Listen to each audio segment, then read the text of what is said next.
अहंकार छोड़कर शुद्ध अहंकार जो हमें पूछता है, तब फिर मैं कौन हूँ, ये जो दिख रहा है ये क्या है, इससे मेरा क्या संबंध है, ये आदि विचार जो है मनन करने लगता है। तो ऐसी स्थिति जब आती है तो फिर सद्गुरु अवश्य मिलते हैं। और यह जो सद्गुरु का मिलन है ये बहुत बड़ी घटना है और ये निश्चित रूप से हमारी पूर्व पुण्याई का फल है। क्योंकि हम विचार दृष्टि से सब लोग देखते हैं तो कहीं भी हमारी पृष्ठभूमि जो है वो पारिवारिक पृष्ठभूमि आध्यात्मिक दिखाई नहीं देती। और बिना पुण्याई के हमको ये सद्गुरु से भेंट होना, सद्गुरु का सिद्धांत प्राप्त हो जाना, ये बहुत बड़ी बात है। इससे हमारा जो पूर्व जन्मों का जो पुण्य है वो उदय हुए बिना ये संभव नहीं है। क्योंकि हम देख रहे हैं कि कोई कहीं भी जन्म किसी का हो जाए, बड़े परिवार में हो जाए, हम देख रहे हैं कि श्रेष्ठ विज्ञानी के परिवार में भी जो पैदा हुए हैं वो उनको आज धर्मदेहर करने में भी संकोच होता है। जो धर्मदेहर करो तो वो जयराम जी करते हैं। तो ये जैसा गीता में लिखा है कि अथवा जो 5 योगी के कुल में जन्म है मिले, पर वो बड़ा कठिन है। तो सद्गुरु की कृपा जब हुई तो हमको वस्तु दर्शन होता है। और इसमें एक बात जरूर है कि किसी भी वस्तु का जो आकार है और जिसका वह आकार तत्व से बना है वो और उसका नाम, इस त्रिवत भावों की एक रूपता जब तक हम नहीं मालूम होती हमको, तब तक वस्तु हमें स्पष्ट नहीं होती। उसको जैसे ही देखते हैं तो देखने वाला उसमें लय हो जाता है और अंत में सद वस्तु शेष करती है। तो इसके लिए जब तक हम अधिष्ठान नहीं रखेंगे, प्रयोग नहीं करेंगे, तो शब्दों में प्रयोग नहीं हो सकता।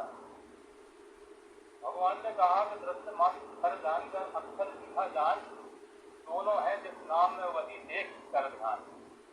तो भगवान ने कहा बता दे अपने आगे रखना, भूलना नहीं। तो जो त्रिवृत भाव है, जो त्रिपुर की कल्पना जो आदि नारायण से चली आ रही है, ये वस्तु का जो बाह्य स्वरूप है, स्वरूप जिसका बना है वो मिठास और उसका नाम। तो ये स्वरूप की शक्कर का है, मिठास की शक्कर की है और उसका नाम की शक्कर है। ये जब तक एकता का हम प्रयोग नहीं करेंगे और केवल शब्दों में हम कहते रहेंगे तो अनुभव ना हम दे सकते हैं ना कुछ प्राप्त कर सकते। ये जब ये मतलब सद्गुरु मिलने के बाद जब हम प्राप्त होती है, पता चलता है वही है अपना रूप पुरुषोत्तम भाव से। तो फिर यहाँ से भगवान का जो पद है जिसको लघोत्व जन देश का बचेगा, पुरुषोत्तम भाव जो है वो परम वस्तु का प्रकाश है। सद्गुरु के पास ये प्रकाश तो मिल गया, लेकिन जितनी पात्रता हम में है उतना ही ग्रहण होगा।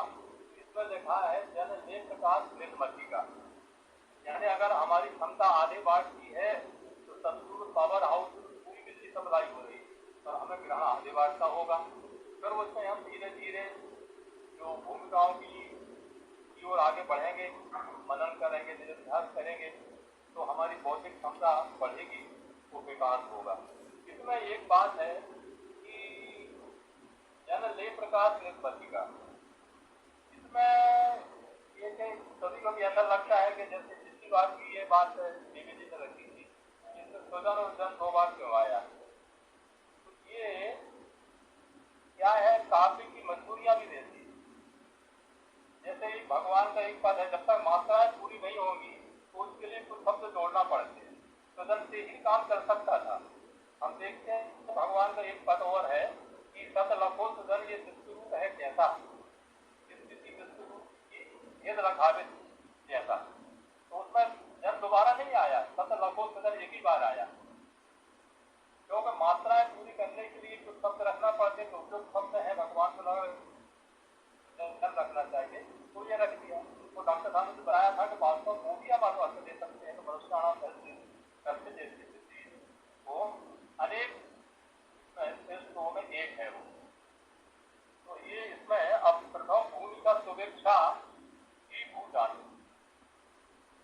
उससे विज्ञान श्रवण हो गया तो सदगुरु तो प्रत्यक्ष बोध ही देते हैं, पर हमें वो श्रवण भी प्राप्त होता है। और उसके पहले जो हमारे विचार है वो सब जीव भाव में रहते हैं। तो शुभेच्छा जो है, वो शुभेच्छा का मतलब है कि जीव भाव के विचार शुभ नहीं कहे जा सकते, जब हमारे उनको अशुभ विचार कहा जाता है। तो जब हमारे जीव भाव का विचार जब सदगुरु से युक्ति मिली तो उसका आत्म भाव में लय हो गया, इसलिए इसको जो है वहां से शुभेच्छा प्रारंभ हो, इसको यहाँ पे भू कहा है। इच्छा शुभेच्छा ही भू जानो। ये जो भू है ये तो कर्म दृष्टि से गायत्री कहा जाता है। जो भूमिका है, भूमिका ये तत्वों का स्थान जब मिले तब प्रत्यय है, तो फिर हमारी भूमिका जो है ज्ञान विज्ञान की प्रारंभ इसकी होगी। फिर आगे फिर विचार सूझे विविध उदय का है विचारना या भूआ मार्ग। अब ये भूमिका है, भूमिकावान पुरुष को ये पुरुष जो है विचारवान रहता है, सुने हुए विचार मनन जो है वो प्रारंभ कर देता है। विचार की अवस्था जब होती है हमारी तो फिर हमें स्थिरता नहीं रहती है, क्योंकि विचारों का निर्णय क्या है ये हम नहीं कर पाते। तो मननी होने का इसको मुनि भी कहा है।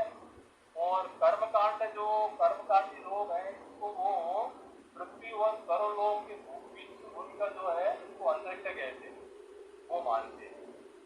इसमें सदगति जो है हुआ मार्ग सदगति का, सदगति यानी उच्च अवस्था की ओर जाना। दूसरी भूमिका में भी जो हम हैं जो हर प्रदत्तों की भाषा बोलना सीख जाते हैं और ऐसा लगता है कि हमें अनुभव पूर्ण हो गया, क्योंकि शब्द बोलना हमें आ जाता है, परंतु अनुभव स्थिर न होने के कारण जो भगवान कहते हैं स्थिर काया वाचा मन सत्य किया, उसके आचरण में या हमारे आचरण में वो परिलक्षित नहीं हो सकता, नहीं होता। इसके बाद में फिर तनु मानसा स्वहा यह प्रकट कर विविध संकल्प मन ही में पावे। अब जो तीसरी भूमिका है स्व यानी तनु मानसा है। जब किसी विषय में हम विचार करना प्रारंभ करते हैं तो विचार करने में बातें हमको ग्राह्य होती हैं, तो कुछ अग्राह्य होती हैं। फिर उसमें धीरे धीरे हम जो पहले निर्णय नहीं कर पा रहे थे, अब हम धीरे धीरे निष्कर्ष पर पहुंचकर उसको हमारा स्थूल स्वरूप प्राप्त हो जाता है। पहले हुए विचार जो है हमारे वो संकलित होने लगते हैं और संकल्प मन ही में पावे लिखा है। तो यह भूमिका मनोगति की सूक्ष्मता की ओर ले जाती है। कल्प है, संकल्प, विकल्प, यह मन के कार्य ऐसा हम सब जानते हैं, जिसमें संकल्प या सतोगुण का है, विकल्प रजोगुण का है और जो कल्प है वो तमोगुण का है। तनु शब्द का अर्थ जो होता है तो जैसा कि हम सभी जानते हैं कि सूक्ष्म होता है और मानसा यानी विचार। तो दूसरी भूमिका में जो मनन विचार प्रारंभ हुआ था उसे सूक्ष्मता होकर तमाम संकल्प लय हो जाते हैं और प्रत्येक क्या बचता है तो शुद्ध संकल्प निषेध पर। यही अवस्था निरध्यास अर्थात उद्योग विचारों का स्वयं में समाधान होने लगता है कि इसको निरध्यास कहते हैं। निरध्यास में मनन बंद हो जाता है। निरध्यास के बाद में जो भूमिकाएं हैं वो साक्षात्कार हमारा वहां से अब हो जाता है। निरध्यास जो है ये स्थान और काम्या का है। इस भूमिका में परमात्मा का स्वरूप ध्यान में आने लगता है। सर्वांग योग भगवान के लिए यही तत्पर है विराट इस नाम से सबों को दिखता है जान के। इस भूमिका में त्रिगुण एक रूप हो जाती है। गुणातीत की अवस्था है या सूक्ष्म अहंकार कारण में होता है और है स्वरूप हम ब्रह्म लिया है व्यक्ति भाव नहीं है। अगर व्यक्ति भाव शेष बचा तो भूमिका रूप भूल नहीं, व्यक्ति भाव शेष रहना ही नहीं चाहिए, क्योंकि मेरा स्वरूप यह व्यक्त हो गया तो व्यक्ति कहाँ भगवान कहते हैं सर्व ब्रह्म में मैं है ना। इस भूमिका में पहुंचने के बाद में हमको कुछ आनंद में दिखने लगता है। भगवान कहते हैं तो आनंद में दिखना यही स्वर्ग है, और कभी दिखना कभी ना दिखना यही मृत्यु है। और इस आनंद का लेस मात्र भी हमें अनुभव में ना आना यही आता है। और आज भगवान ने ये भी कहा है कि साम्याभाव का अनुभव जो है वो सुख है। ये भूमिका बहुत ऊंची है। डॉक्टर साहब ने नक्शों विज्ञान को समझाया था तो बताया था कि ये मतलब सबसे पहले अगर निश्चय अवस्था नहीं हुआ साम्यावस्था का तो फिर हम अक्षर और पुरुषोत्तम की ओर यात्रा हमारी पूरी। इसके बाद में अगला जो पद है, जब उठे नहीं संकल्प प्रेम निज गति का, यह तत्वापत्ति यह लोक है पृथ्वी का। भूल कर संकल्प उठते हैं और उनका लय व समाप्ति होने से हमें हो जाता है। तो भूल कहा जिसे महा कहा है वह बंद होता है। उसी को सत्ता प्राप्त होती है। आज जो है ये स्थान गुणसाम्या का स्थान, ये स्थान का है, ये अक्षर का स्थान, जिसमें हमें प्रियत्व की प्रतीति हमें सर्व वस्तु के प्रथम का ये रूप है, सर्वत्र अनुभव में आता है। मजा क्या नाम अक्षर का सजुक्त तत्व। चौकसी जी थोड़ी आवाज फंस मतलब चौकसी जी आवाज जो है ना वो रुक रही है, मतलब स्पष्ट नहीं आ पा रही है। शायद थोड़ा नेटवर्क का इशू है ऐसा।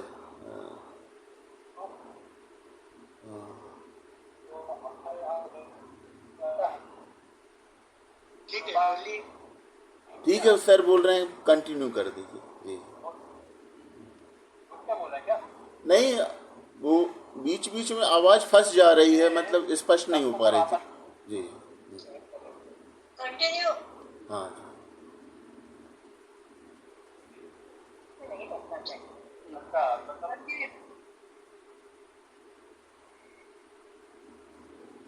तत्व पर आपत्ति आती है, अर्थात हर भाव तत्व का अक्षर आत्म भाव में लय हो जाता है। अतः तत्व यानी हर पृथक नहीं भासता, सर्वत्र एक प्रकाश की प्रतीत होती है। अक्षर भाव उसी प्रकाश का रूप है। कर्म दृष्टि से इसको मानव लोग यानी श्रेष्ठ लोग कहते हैं। यह स्वर्ग से भी सूक्ष्म अवस्था है, क्योंकि यह कर्म भोग शक्ति का भगवान कहते हैं लय हो जाता है। कर्म भोग शक्ति भूमिका में अक्षर आत्मभाव में स्थित होने से भाव देख नहीं होता। इसलिए कर्ता भाव न रहने से वह केवल स्वकर्म यानी स्वभाव कर्म करता रहता है। कर्म का कर्ता न रहने से कर्म भर भोग से मुक्त हो जाता है। जैसे कि ज्ञान पूर्व समय में जो अवधिपूर्वक हमारे कर्म हो गए हैं, उनका कर्म फल हमको भोगना ही पड़ेगा, तो उनका कोई उपाय नहीं है। तो भगवान कहते हैं मुझसे ऐसी अवस्था में जो अवधिपूर्वक हमारे कर्म में उनका कर्म फल रूप सामने आता है, तो उसको धैर्य पूर्वक सहते रहना चाहिए, घबराना नहीं चाहिए। यह भूमिका अगर हमें प्राप्त नहीं हुई तो हम कर्म भोग शक्ति मुक्त नहीं होंगे। और भगवान ने तो यहाँ तक कहा है कि कर्म फल भोग से हो सकता 10 लाख वर्ष भी तो उसको मुक्त होने में लग जाए। बहुत बड़ी बात भगवान कहते हैं। तो ये उसके बाद भी यानी उसका फल हमको मिल सकता 10 लाख वर्ष के बाद। जबकि आत्मरति में अगर हमारी स्थिति हो गई तो कर्म नहीं अकर्म की स्थिति रहेगी। और ये होने से आज से कर्मफल भोग से मुक्ति मिल सकती है। तो ये जो महर्षि संज्ञा इसको कहा है, महर्षि संज्ञा जो है ये अनुभव प्राप्त विज्ञानी की है।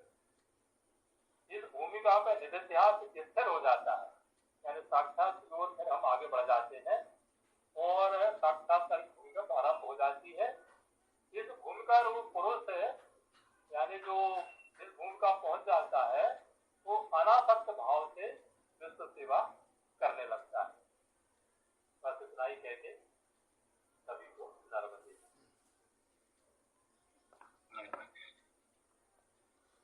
अब हम परम पूज्य परम परमादरणीय सद्गुरु स्वरूप सर से निवेदन करते हैं कि हम जो आज द्वितीय भूमिका मतलब चौथी भूमिका तक द्वितीय छंद तक अभी आदरणीय चौकसी जी ने स्वानुभव दिया है, उस पर अपना दिशा निर्देश देने की कृपा करें। आवाज चालू है? जी जी हेलो, चालू है। माइक शुरू है? हाँ चालू है। श्री गुरु के पदों को है मेरा दंडोत प्रेम से, यही प्रेम रहे स्थायी, कृपा दृष्टि वही मिले। सभी हमारे समक्ष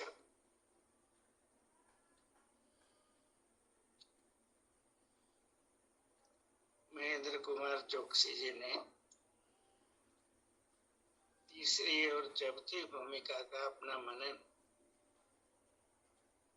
जिसे स्वानुभव भी कहे, रखा है। उनका मनन सूक्ष्मता से हुआ, हमें लाभ होगा उसका, इसलिए उन्हें धन्यवाद।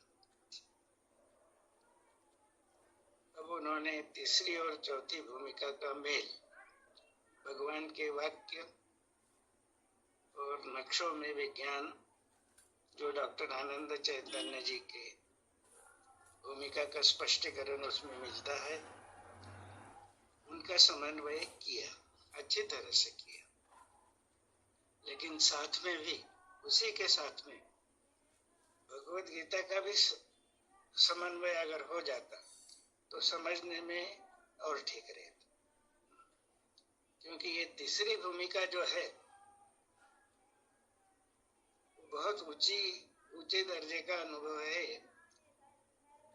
ये महेंद्र कुमार जी ने बतलाया। तो श्रुतियों में फंसी हुई जो बुद्धि है,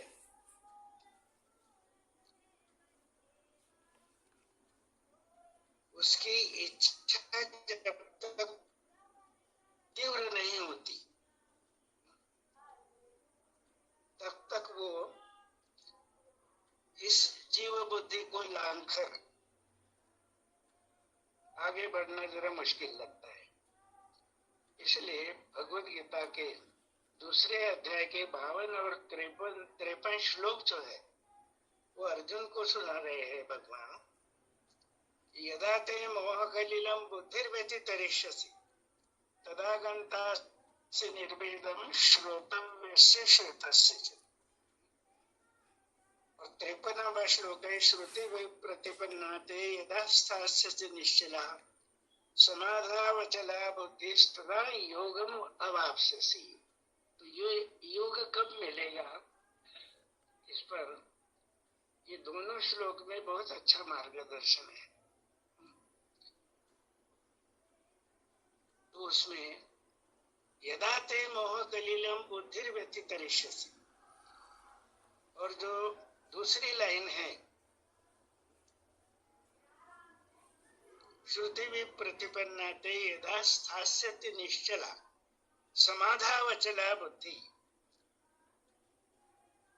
यानी परमात्मा का स्वरूप जो शर विराट है उसको जानकर उसमें अगर स्थिति हो गई तो भगवान ने कहा कि अष्टांग समाधि में स्थित हुआ पुरुष जो है उसको ये परमात्मा के प्रकाश का स्वरूप ही दिखेगा सब, यानी उसमें स्थूल सूक्ष्म कारण तीनों जगत भाव का लय हुआ। अब जब तक हम समझाते हैं पढ़कर और जानकर, तब तक साक्षित्व ही रहता है। तो भगवान कहते हैं कि हमारी समाधि लगना चाहिए, यानी जानकर तद्रूपता का जो अभ्यास है वो होना बहुत आवश्यक है। और उसी तरह ये अगर हो गया तो उन्होंने बिल्कुल स्पष्ट किया है कि भाई ये यहाँ का अनुभव, क्षर स्वरूप का अनुभव अगर नहीं हुआ, बहुत महत्वपूर्ण है। क्योंकि भगवान ने स्वरूप को समझाते वक्त वस्तु में त्रिपुटी देखी कल्पना से स्वभाव ने, और उसका उद्देश्य कहा कि यथार्थ बोध होने को निज मूल स्वरूप का, यहाँ पे विचार करने की आवश्यकता है कि निज मूल स्वरूप का यथार्थ बोध पहले होना बहुत आवश्यक। यहाँ ये शब्द नहीं है कि वस्तु का संपूर्ण ज्ञान होने के लिए त्रिपुटी है, ये नहीं कहा। यथार्थ बोध होने को निज मूल स्वरूप का वस्तु में त्रिपुटी देखी कल्पना से स्वभाव में। तो ये स्वरूप के लेवल में त्रिपुटी यानी त्रिगुणात्मक अक्षर अक्षर पुरुषोत्तम, ये जो भाव है वो लय हो गए तो परमात्मा स्वरूप से हमारी तद्रूपता जो है देखकर आनंद होता है, प्रत्यक्ष देखकर आनंद होता है। तो उसमें क्या होता है कि जानने वाला जो दृष्टा है, स्वयं को दृष्टा कह रहा था, उसने देखा कि उसके आठों भी अंग जो है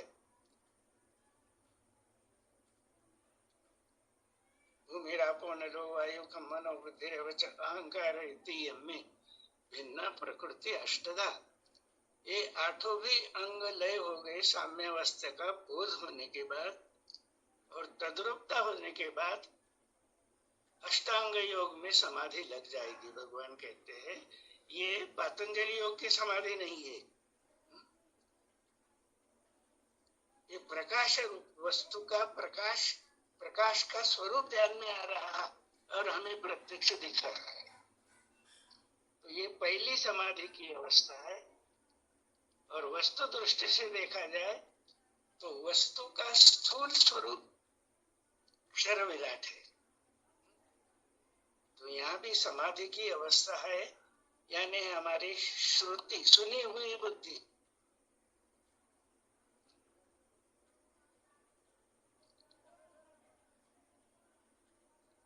जब तक सद्गुरु ने बतलाई हुई देखना निज बुद्धि से यानी बुद्धि सात्विक श्रद्धावान हो गई। बुद्धि सत्व का रूप है तो समय लगता है, रजतम बुद्धि में घूम रहे हैं हम। तो तीसरी अवस्था में, तीसरी भूमिका में क्या होता है, उद्भव और लय ये शुरू रहता है।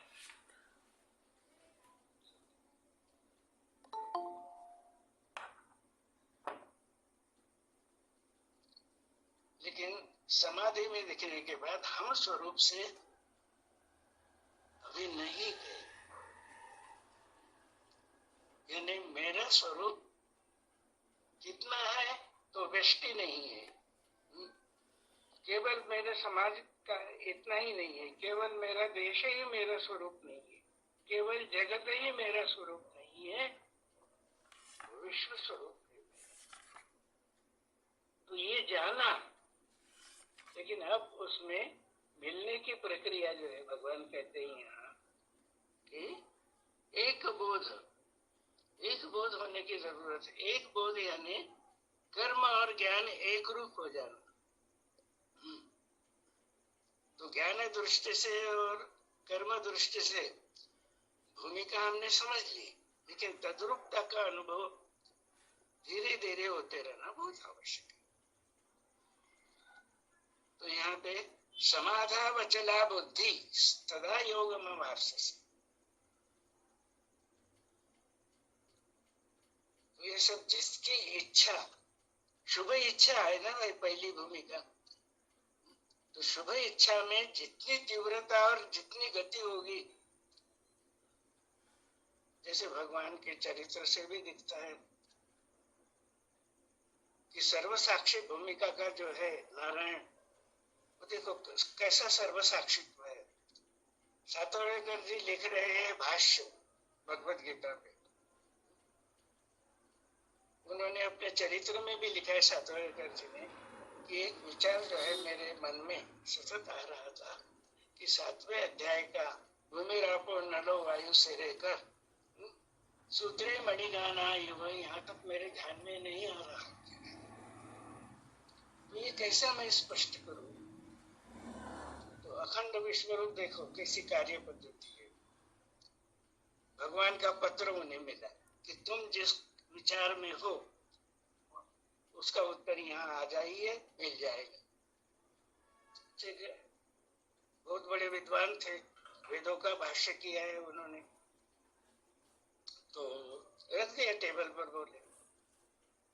फिर विचार कर रहा कि मैं जहां पे रुका था, जो मेरे ध्यान में नहीं आ रहा था, उसी के विषय में ये पत्र है, तो जाके देखना तो चाहिए क्या है। तो इच्छा तीव्र होती, इसलिए वो सदगुरु के पास पहुंच गए। अब दुनिया में विद्वान बहुत है,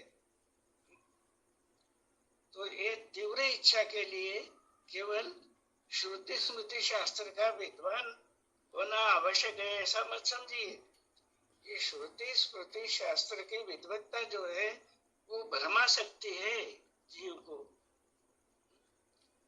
इसलिए सबके पास बुद्धि सत्व का रूप है, सबके पास है सत्व का रूप। ऐसा मत समझो कि जिसके पास, सबके पास है, लेकिन वो जब अंतःकरण की स्थिति है, नहीं पढ़ा लिखा बिल्कुल नहीं है, गायत्री देवी और सात्विक देवी, लेकिन भगवान ने इच्छा देखी उनकी, क्या इच्छा है, कैसी तीव्र इच्छा कि अपना उदर निर्वाह का काम समाप्त होने पर रोज वो बैठती थी उपदेश के समय आके। तो ये इच्छा महत्व की है, वो गुरु कहा है, बहुत महत्वपूर्ण है। तो ये गीता के संदर्भ में अब चौथी भूमिका जो है बिल्कुल ठीक समझाया उन्होंने कि सत्वापत्ति है, जगत भाव का, मैं तू का जागतिक लय पूर्ण हो जाता है वहां पे, लेकिन इसका प्रत्यक्ष में इसका अनुभव गीता से मेल रखना चाहिए, ऐसा भगवान ने भी अपने भाष्य में अस्ति भाति प्रियत्व, इसका वर्णन तो हम कर देते हैं शब्दों में, भगवान के शब्द लेके भी स्पष्ट कर देते हैं, लेकिन ये जो है कि यो माम पश्यति सर्वत्र सर्वंच मयि पश्यति तस्याहं न प्रणश्यामि सच में न प्रणश्यति, ये 6वें अध्याय में है भगवद गीता के। सर्वभूतस्थम आत्मानं सर्वभूतानि च आत्मनि ईक्षते योग युक्तात्मा सर्वत्र समदर्शन, इस तरह का भी मेल होते जाना चाहिए। तो ये मेल भगवान ने गीतोपनिषद में इसका लक्ष्य करा दिया है।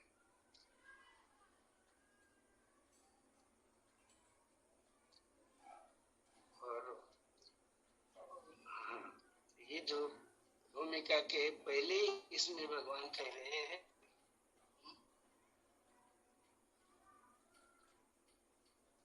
एक बोध, एक बोध है कर्म और ज्ञान। कर्म दृष्टि से व्यावृत्ति है तो कर्मकांडी उसका अर्थ लगा रहे हैं अलग से, और केवल दृष्टि मिल गई तो ज्ञान की दृष्टि से हम भूमिका का विचार करने लग गए। लेकिन कर्म और ज्ञान की एक रूपता होनी चाहिए, एक बोध। तो ये एक बोध कहाँ होगा?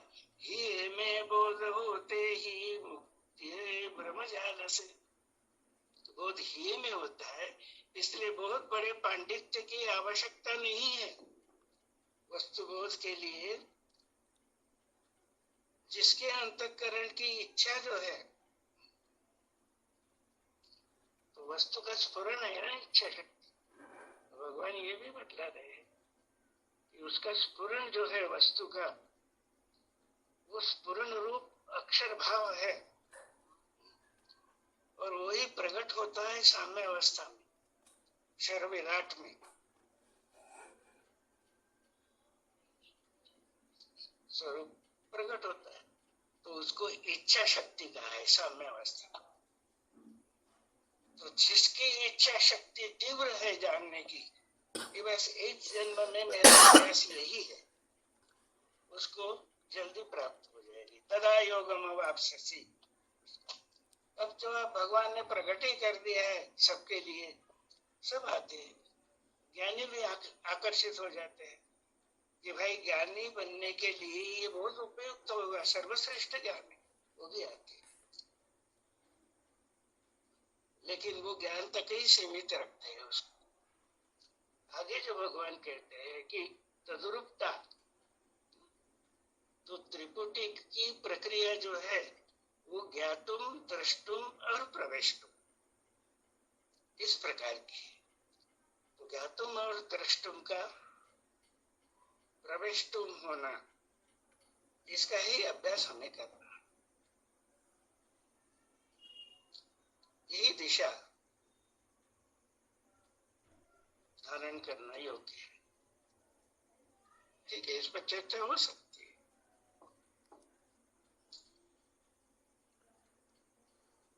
सर, जो तीसरी भूमिका पे जैसे नक्शों में विज्ञान में आनंद चैतन्य जी ने जो लिखा है कि गुण साम्या कहते ही विश्व एक गुण भाव रूप है, तीनों गुणों के अत्यंत परिवर्तन के कारण भास होने वाली एक गुण रूप एवं साम्यावस्था।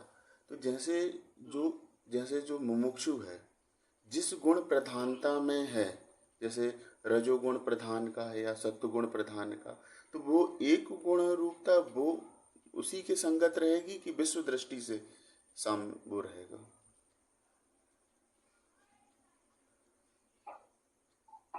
एक गुण प्रधान है, गुणों की एक रूपता का अर्थ जो है वो मन, बुद्धि और अहम,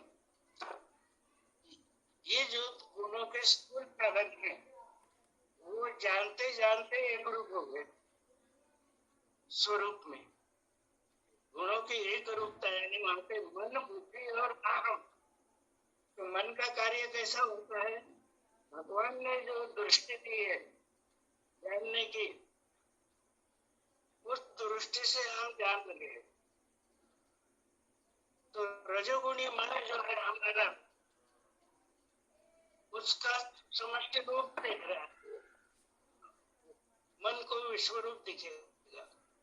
इसलिए साम्यावस्था का अनुभव मन ग्रहण करता है और बुद्धि निश्चय करती है। और ये कौन करता है?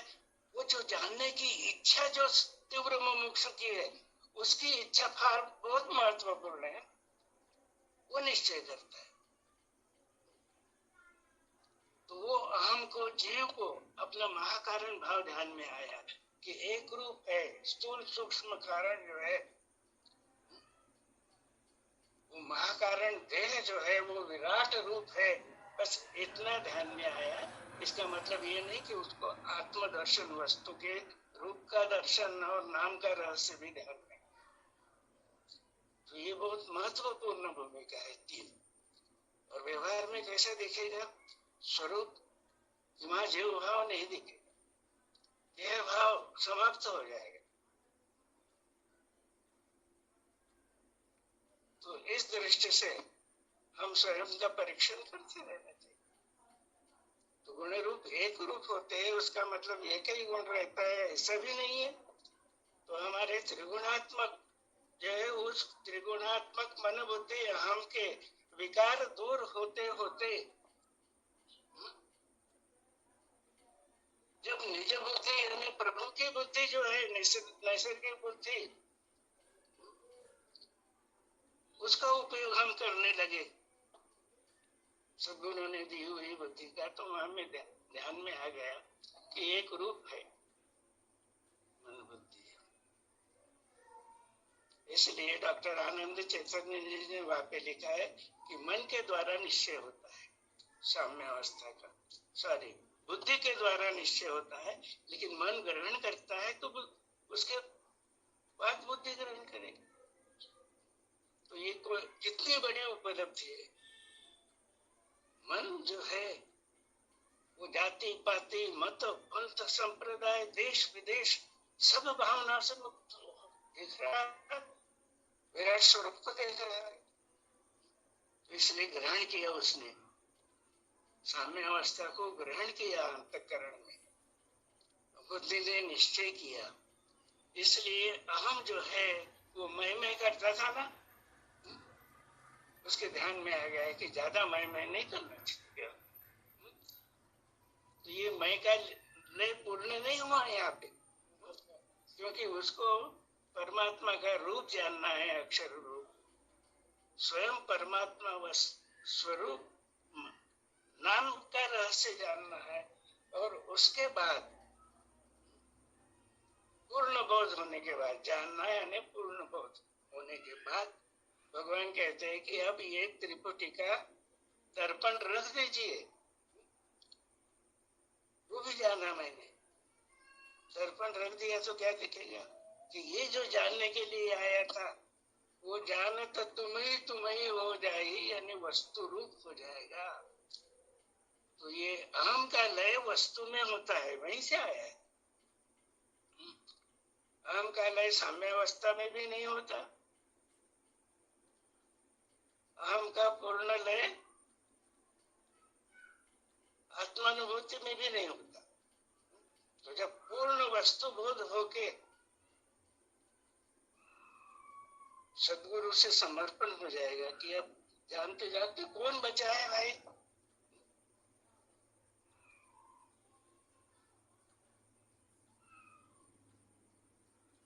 तो स्वरूप जानने के बाद, इसलिए भी डॉक्टर आनंद चैतन्य ने बतलाया कि ये अहम का लय, काम का लय कहाँ होगा, तो भगवान कहते हैं कि यहाँ काम व्यापक हो गया, मन स्वरूप में व्यापक हो गया। जब अक्षर का निश्चय बुद्धि करती है, बुद्धि द्वारा निश्चय अक्षर का हो जाता है और मन लय होता है वहां पे अक्षर को जानने के बाद।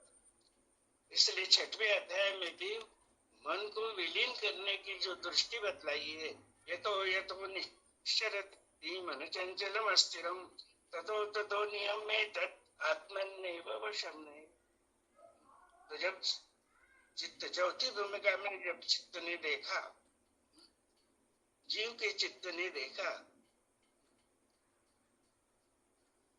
ये चित्त प्रकाशित हुआ कैसे, कार्य कर रहा है लेकिन अक्षर का ही प्रकाश, और ये अक्षर प्रकाश यानी विश्व रूप की बुद्धि है, उसके प्रकाश का रूप है। और मैं प्रकाश के स्वरूप में से हमारा चित्त, आप सब, हमारा सबका चित्त एक अंश रूप है, एक ड्रॉप है।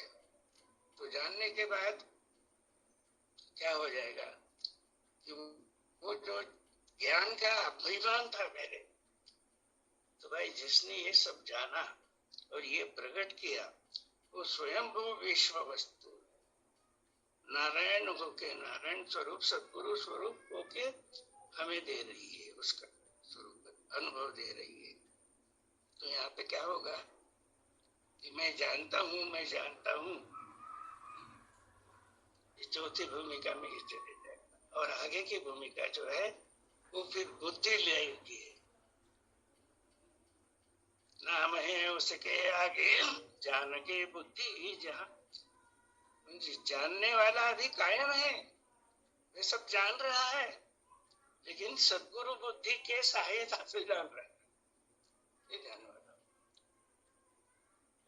तो नाम रहस्य जानने के बाद बुद्धि वहां पे विराम करती है, और फिर जब एक ही वस्तु में जानो कल्पित भाव की नहीं है भगवती, तो यहाँ तक तो जान लेते हैं, लेकिन मैं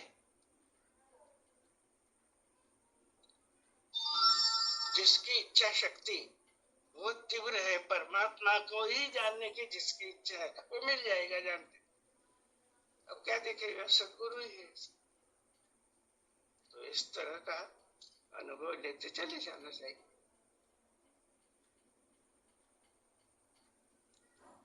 तो तीनों गुण एक रूप होते हैं का मतलब ध्यान में आ गया जी उदयराज जी? जी जी जी जी आप समझ स्पष्ट हो गए।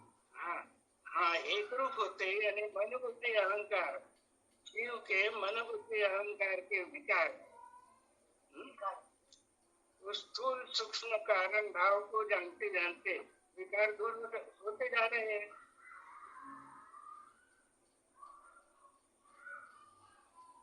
विकार दूर होते ही प्रकाश बढ़ते जा रहे हैं।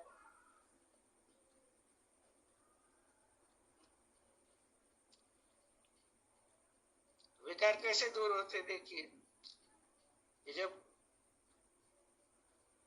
कारण शरीर का ध्यान हो गया। कारण शरीर का ध्यान यानी गुणमयी प्रकृति, स्थूल सूक्ष्म कारण, अष्टधा कारण रूप है। कारण रूप का ध्यान होते ही भगवत गीता का जो श्लोक भगवान अर्जुन को समझा रहे हैं कि हे अर्जुन, तू कौन करने वाला, मैं मारता हूँ और ये मरेगी और इसका कारण यह है कि तेरी बुद्धि अभी फंसी है श्रुतियों में। तो भगवान ने ज्ञान दिया उसको, क्या प्रकृते क्रियमाणानि गुणैः कर्माणि सर्वशः अहंकार विमूढ़ात्मा कर्ताहम् इति मन्यते। तो ये कर्ता भाव यहाँ पे क्षीण हो जाता है एकदम। अहम जो काम है मूल, उसका मतलब ये नहीं कि नष्ट हो गया है, जानने के बाद उसका बल जो है सूक्ष्म अहंकार का वो कम हो गया।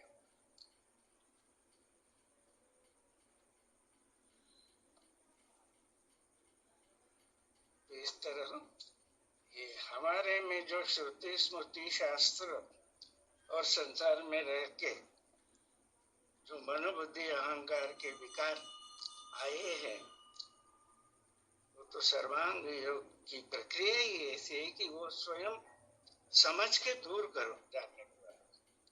इसलिए भगवान कहते हैं कि जानो, यानी बुद्धि से जानना महत्वपूर्ण है, मानने में हम फंस जाते हैं।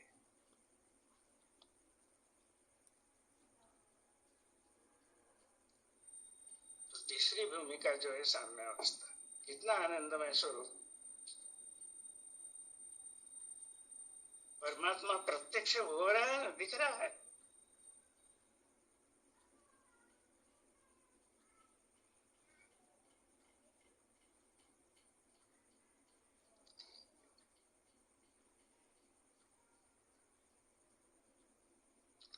और कुछ कहना हो तो कहिए उदयराज जी। जी नहीं, समाधान हो गया इसमें। गुण एक रूप हो गए क्या? जी जी ध्यान में आ गया। जी जी जी जी।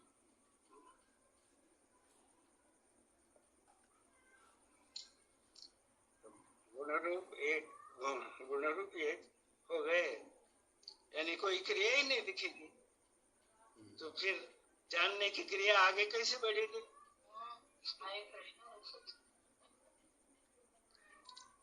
इसलिए तीसरी भूमिका में एक रूप हो गए, यानी जड़ समाधि की अवस्था नहीं है वो।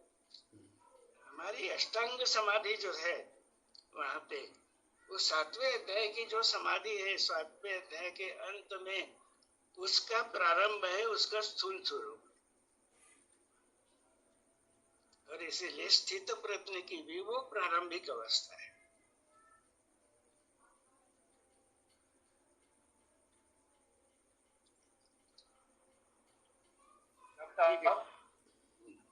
हाँ बोलिए। स्थूल शरीर में करता नहीं है, इसलिए उसकी आयु घट बढ़ नहीं सकती है।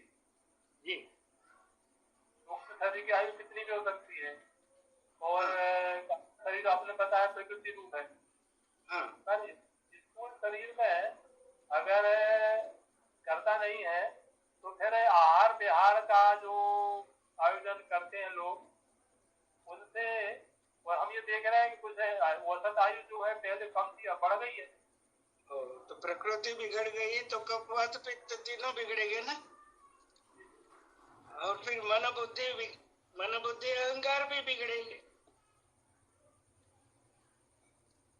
तो प्राकृतिक आहार इसीलिए गीता ने समझाया है कि युक्ताहार विहारस, इससे आयु नहीं बढ़ती,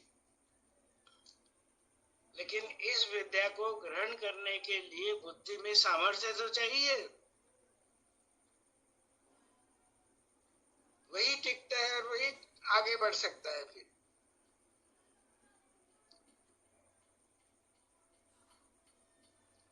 तो स्वरूप ही अगर ध्यान में आ गया तो फिर इसेंस क्या है, सत्व क्या है, तो देखने क्या है कि अस्तित्व यही अस्थि का सत्व है, यानी स्वरूप है। अस्तित्व यही सतरूप निजेना, अस्तित्व यही सत कभी नहीं सोता है। ये निश्चय अगर हो गया स्वरूप का, तो कहाँ बना है और कहाँ बिगड़ा है। जब आठों विभाव लय हो गए तो ध्यान में आया, बुद्धि में निश्चय हो जाएगा उसके कि वो साइंटिस्ट कितना भी बड़ा हो कहने वाला, बिग बैंग हो गया और वहां से पैदा हो गया, लेकिन इसमें बनना बिगड़ना नहीं है। ये दिखने वाला विराट स्वरूप जो है, किसने बनाया, कब पैदा हुआ, कब इसका विनाश होने वाला है। और मैं उसका अभिन्न स्वरूप है, तो यही मुक्त हो गया पहले।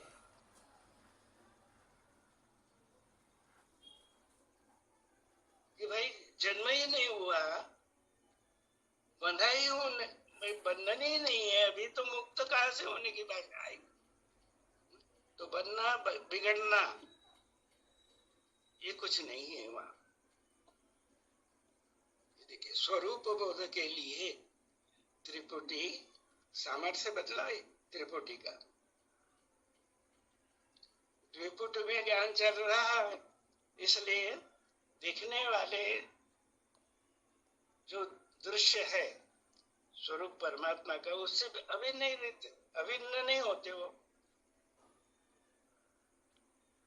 भिन्नत्व रहता ही है, द्वैत भाव। परोक्ष ज्ञानी को भी, श्रुति पंडित को भी द्वैत भाव कायम है, इसलिए दिखने वाले स्वरूप को मिथ्या कहता है। और साइंटिस्ट जो है वो कहता है कि बना है, किसने बनाया, तो बिग बैंग का विस्फोट हो गया, वहां से बना। तो दिव्य दृष्टि से देखो, निज बुद्धि से देखिए, भगवान कह रहे, निज बुद्धि से देखा तो ध्यान में आया कि कहाँ है, क्या बिग बैंग के पहले विश्व नहीं था। तो अस्तित्व का ही बोध नहीं हो रहा। इसीलिए सबों को दिखता है ये प्रत्यक्ष, लेकिन जानते नहीं। सदगुरु की कृपा ये है कि हम उसको जानने लगे। तो आत्मयोग जो है, भगवान ने कहा आत्मयोग से जानने लगे। तो सच्चा योग जो है, भगवान ने नाम रखे आत्मयोग, समत्व योग, पुरुषोत्तम योग, अनन्य भक्ति योग। तो त्रिपुटी में तीन भाव नहीं है, केवल समझाने के लिए तीन भाव है। बाकी अनुभव में क्या ध्यान में आएगा, त्रिपुटी का बोध हो गया तो क्या दिखेगा, कर्म और ज्ञान एक रूप ही है, जब अलग हो ही नहीं सकते।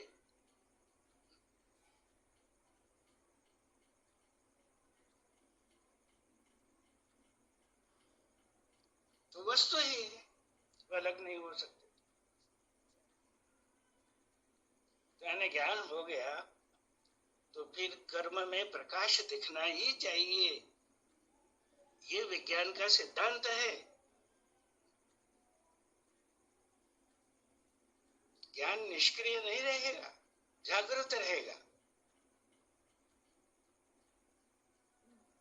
तो दिव्य चक्षु की किमया और सामर्थ्य ऐसा है कि वो जागृत कर देता है। व्यावहारिक महत्व समझाते हुए भी भगवान ने लिखा है कि निद्रा का रूपांतर जागृति में होते ही विज्ञानी को विश्व रूप का वैभव और शक्ति दिखने लगती है।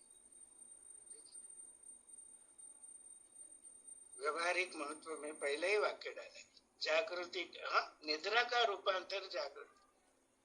अनेक जन्म हो गए, जगत में भी फिर रहे, हम सो रहे थे, अभी जागे, अभी पुराण आ गए सत्य, सदगुरु की कृपा से।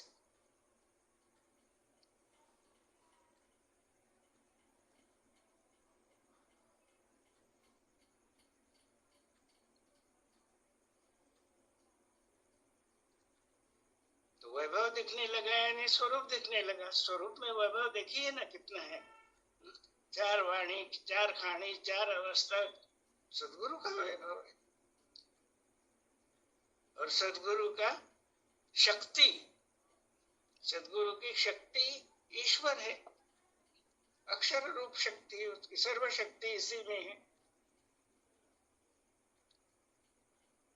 तो स्वरूप यानी केवल क्षर भाव नहीं है, वहां दिखने लगेगा कि उसमें क्षर अक्षर पुरुषोत्तम, ये तीन कल्पना समझाने के लिए की थी, लेकिन प्रत्यक्ष स्वरूप में भी रूप और नाम दोनों है।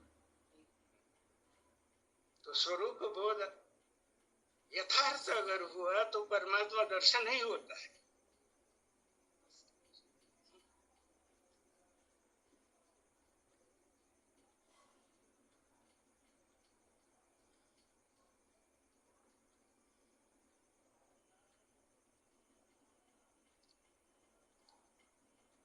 तो केवल त्रिपुटी ध्यान में ले ली और श्रुति स्मृति पांडित्य के विद्वत्ता से वो बदलाने लगे, यानी वो साक्षात्कार की अवस्था नहीं है।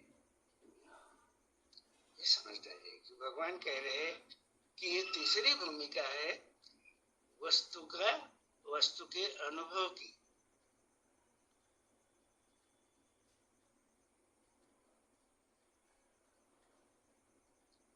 और फिर वहां कहते हैं कि वस्तु का सत ज्ञान। अब ये तीसरी भूमिका में आ गए तो उसकी बुद्धि जो है, उस बुद्धि का स्वरूप क्या हो गया? हमारे बुद्धि का स्वरूप देखना निज बुद्धि से।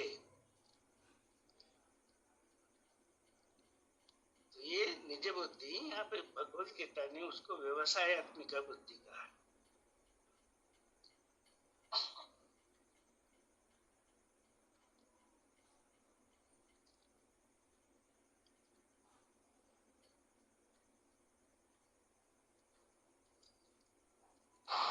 स्वामी जी नर्मदे,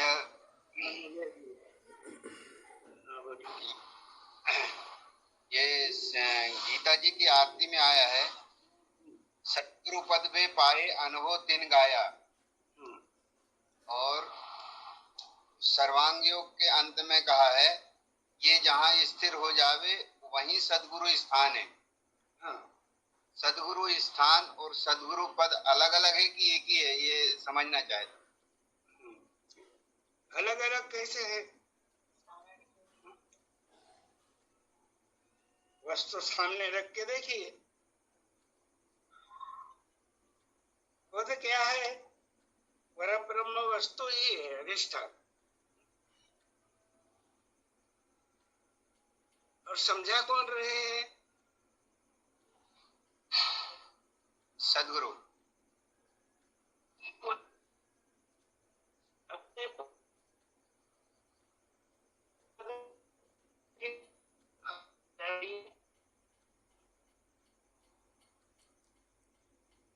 तो वो पुरुषोत्तम परब्रह्म से अलग कैसे हो? वस्तु से एक रूप ही है।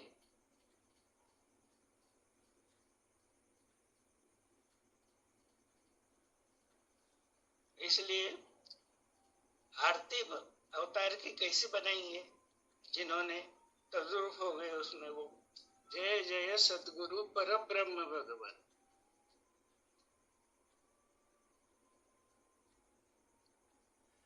इस पर प्रश्न, वो गीता में आरती लिखने वाला उसको दिव्य चक्षु थे ही, ऐसा नहीं कह सकते।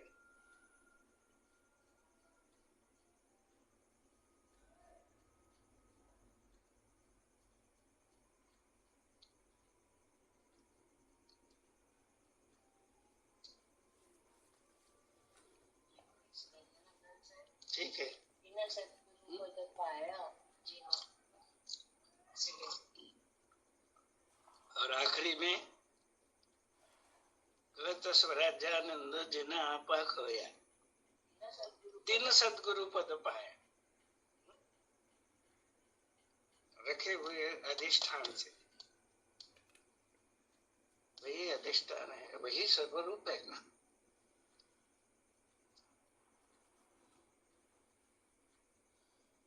तो सर्वरूप होना है, हमें सर्वांग जागृत होना है।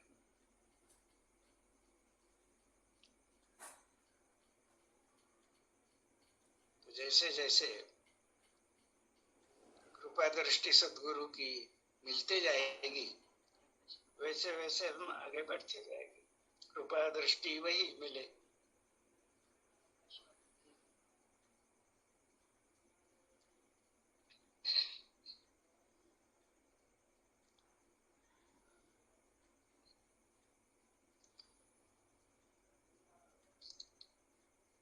ठीक है, और एक आधा प्रश्न हो सकता है, चर्चा भी हो सकती है। 1 मिनट बचा है।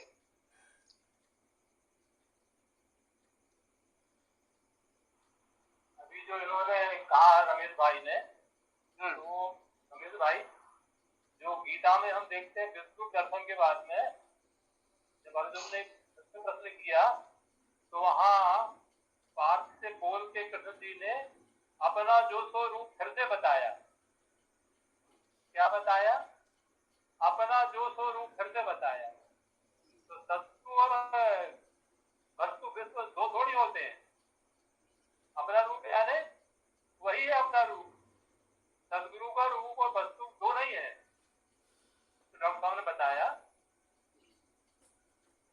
ये बिल्कुल ही नहीं सोचना चाहिए कि सदगुरु अलग और वस्तु अलग। सदगुरु स्थान तो क्या बताया भगवान ने? फिर अपना जो रूप फिर से बताया, अपना बताया ना। तो किसी का शरीर थोड़ी दिखाया, यही रूप तो भगवान का है, सदगुरु का। वहां से उसकी गीता से पुष्टि हो जाती है।